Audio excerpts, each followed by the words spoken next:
Assalamualaikum warahmatullahi wabarakatuh. Bismillahirrahmanirrahim. Alhamdulillahirrahmanirrahim. Alhamdulillahilladzi arsala rasulahu bil huda wa dinil haqq lidhhirahu 'ala dini kullih walau karihal musyrikun walau karihal kafirun. Allahumma shalli ala sayyidina wa habibina wa maulana Muhammadin sallallahu alaihi wasallam wa ala alihi wa ashabihi ajmain amma ba'du. Ma'asyiral muslimin rahimakumullah. Bapak Ibu kaum muslimin yang kami hormati, berjumpa kembali dalam Tausiah Ramadan. Kali ini untuk yang terakhir ini kami membahas tentang sunnah. Kemarin kita sudah membahas tentang Idul Fitri, tapi kali ini kami akan membahas tentang sunnah di Idul Fitri dan puasa setelah Idul Fitri. Puasa lagi ya, nanti kita lihat bagaimana Rasulullah SAW menyunahkan ya. Sunnah dari Idul Fitri ketika Bapak Ibu kemarin sudah baca takbir ya kan, pagi-pagi diusahakan sudah memasak ya, sudah memasak. Jadi memasak, kemudian kalau ingin berangkat sholat id ya, khusus untuk sholat id ini beda dengan sholat Idul Adha ya kan. Kalau sholat id itu disunahkan untuk sarapan dulu walaupun sedikit ya. Jadi itu dalam hadis Bukhari disebutkan an Anas bin Malikin qala kana Rasulullah sallallahu alaihi wasallam la yaghdu yaumal fitri hatta ya'kula tamaratin. Jadi Nabi itu kalau mau sholat di bulan Idul Fitri sarapan dulu walaupun beberapa kurma ya kan, beberapa kurma. Jadi untuk supaya istilahnya sudah batal, nanti bukan puasa lagi. Nanti bukan puasa lagi ya. Istilahnya sudah membatalkan. Itu. Kemudian berkaitan dengan zakat kemarin, zakat fitrah, jangan lupa ini mengingatkan saja ya, memberikannya sebelum sholat ini sudah harus selesai Bapak Ibu, zakat fitrah ya. Jadi yang zakat fitrah sebelum sholat, di samping sudah membatalkan puasa dengan makan mungkin satu piring juga boleh gitu ya.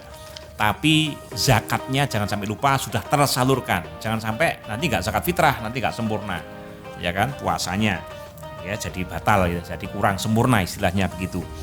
Nah, kemudian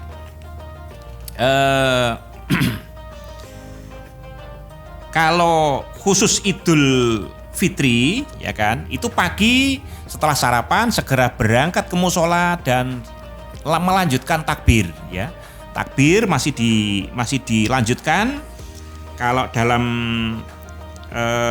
hadis rawahu Ibnu Abi Syaibah disebutkan anna Rasulullah sallallahu alaihi wasallam kana yakhruju yaumul fitri fayukabbiru hatta ya'tiyal musalla wa hatta yaqdiyas shalah fa idza qada shalah qata takbir. Jadi Nabi itu ketika pagi sudah makan kurma tadi terus menuju mushola sambil takbir ya. Allahu akbar, Allahu akbar, Allahu akbar, la ilaha illallah, Allahu akbar walillahil hamd.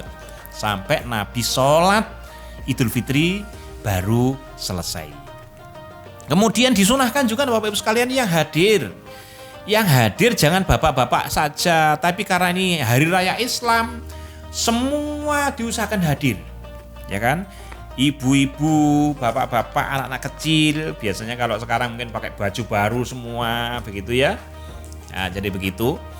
Nah, walaupun di situ ibu-ibu atau gadis-gadis atau wanita yang tidak sholat, alias menstruasi atau haid, tetap diusahakan hadir. Nah, namanya hukumnya sunnah muakkad ini ya. Hadir di tempat sholat, ya kan, sehingga bisa mendengarkan khutbah, bisa mengamini doa di situ, dan bisa diusahakan untuk sedekah Bapak Ibu sekalian. Jadi persiapkan sedekah Anda, infak Anda ketika mau mengerjakan sholat Idul Fitri. Nah, ini penting ya. Jadi ini sunnahnya. Karena apa? Nabi itu ketika setelah selesai sholat Idul Fitri itu kemudian khutbah ya, Nabi memberikan ceramah, memberikan pidato, dan Nabi memerintahkan Bilal saat itu, "Hei Bilal, bentangkan serbanmu ya kan, untuk menerima infak. Nah begitu. Kalau sekarang ya nggak harus seban, mungkin sudah ada kotaknya atau ada apalah di situ, ya kan, kotaan atau apa yang untuk menerima infak. Jadi disunahkan. Ibu-ibu, bahkan kalau zaman dulu itu ibu-ibu itu apa yang dimiliki itu diinfakkan. Ada anting-anting, ada kalung di situ, dilepas untuk disedekahkan pada waktu Idul Fitri. Nah itu.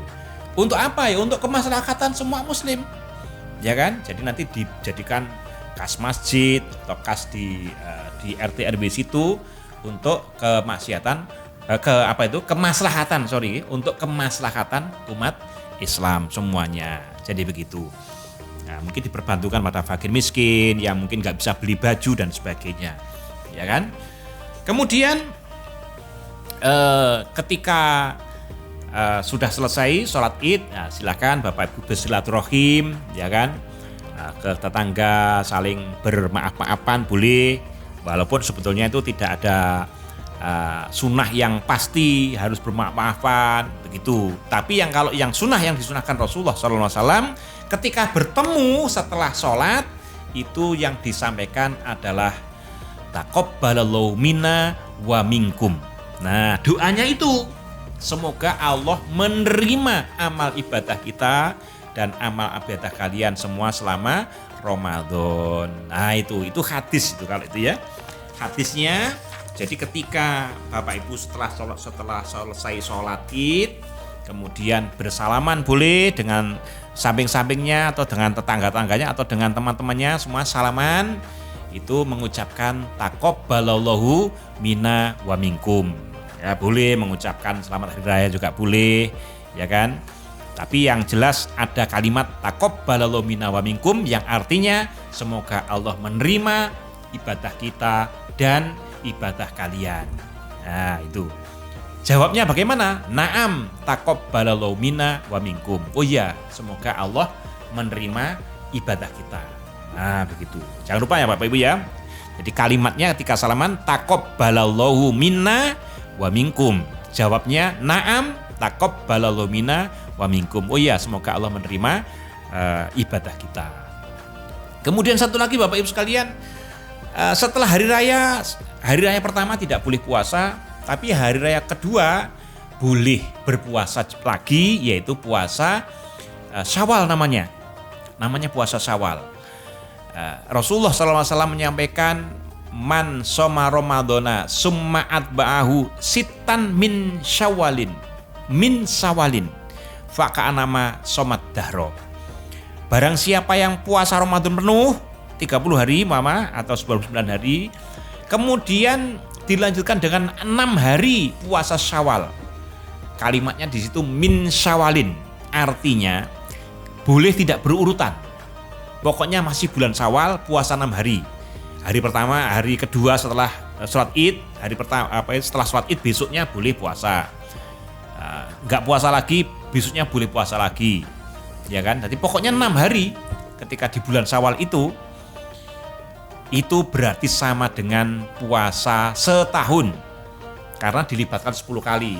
Puasa Ramadan 30 hari ditambah 6 puasa kali 10 berarti 36 kali 10 berarti 360 hari. Jadi sama dengan pahalanya puasa satu tahun. Untuk itu Bapak Ibu sekalian, monggo dipersilakan bagi yang bisa mengerjakan puasa setelah Idul Fitri, dipersilahkan. Apakah saya punya hutang nih, apakah saya nyaur utang dulu, apakah puasa dulu? Ini ada perbedaan pendapat dari para ulama. Ada yang mengatakan dipersilahkan untuk nyaur dulu atau dipersilahkan untuk puasa lebih dulu, jadi bebas. Karena yang dasarnya kalau yang wajib lebih dulu, nah itu. Tapi yang mensunahkan yang lain, ini waktu Syawal hanya 1 bulan, nanti kalau tidak didulukan puasa Syawalnya, ya nanti jadi eman-eman pahalanya. Nah, monggo silakan, intinya kalau mau menyaur dulu juga boleh, mau puasa Syawal 6 hari dulu juga boleh. Ya, semoga kita tidak punya hutang puasa Bapak Ibu sekalian ya. Jadi itu. Insya Allah itu Bapak Ibu sekalian, tausiah Ramadan dan disemurkan dengan Idul Fitri dan juga puasa setelah ketika Syawal. Semoga Allah memberikan tambah kita keimanan, tambah semangat, tambah meningkat ibadah kita, dan semoga Allah menerima puasa Ramadan kita. Amin, amin ya rabbal alamin. Jazakumullah khairan. Demikian kita bacakan doa kafaratul masjid, kafaratul majlis ya. Subhanakallahumma bihamdika asyhadu an la ilaha illa anta astaghfiruka wa atubu ilaik. Demikian, mohon maaf bila ada kurang lebihnya selama kami memberikan tausiah Ramadan ini. Bila ada kurang lebihnya kami mohon maaf yang sebesar-besarnya. Akhirul kalam, jazakumullah khairan. Wassalamualaikum warahmatullahi wabarakatuh.